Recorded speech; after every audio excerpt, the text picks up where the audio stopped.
নমস্কাৰ বন্ধুসকল ইতিমধ্যে জুবিন দা ঢুকুৱা বুলি যেটো নিউজ প্ৰচাৰ হৈ আছে এই নিউজটো এনেকুৱা লাগি থাকে যেন এই নিউজটো কোনোবাই কৈ দিয়ক মিছা বুলি আৰু জুবিন দাৰ দৰে মানুহ এজন ঢুকাব নোৱাৰেও তেখেত ঢুকাই গলেও তেখেতৰ শৰীৰটো শেষ হৈ গলেও কিন্তু তেখেতৰ সৃষ্টি সদায় অসমত অমৰ হৈ থাকিব তেখেতৰ নাম সদায় অসমত অমৰ হৈ থাকিব তো বন্ধুসকল এনেদৰে আপোনালোকক মই ভিডিওটো দেখুৱাই দিছো এটো মোৰ হাতত সোশ্যাল মিডিয়াৰ যোগেদি আহি পৰিছে জুবিন দা এইদৰে শেষ হৈছে লাষ্ট এইদৰে ঘটনা হল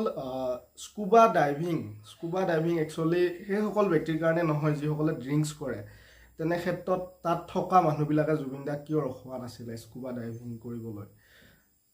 পত্নীও উপস্থিত নাছিলে অকনমান অসম চৰকাৰক ৰিকুৱেষ্ট কৰিম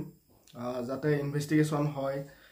ইয়াত যদি কোনোবা থাৰ্ড পাৰ্টি জড়িত আছে তেওঁলোকে যেন শাস্তি পায় কথাটো কাৰণ মানি লবলৈ অসমবাসীৰ বহুত বেছি অসুবিধাৰ সন্মুখীন হৈ থকা গৈছে জুবিন দাৰ দৰে মানুহ এজন এনেকে ইমান সহজভাৱে কেনেকৈ শেষ হ'ব পাৰে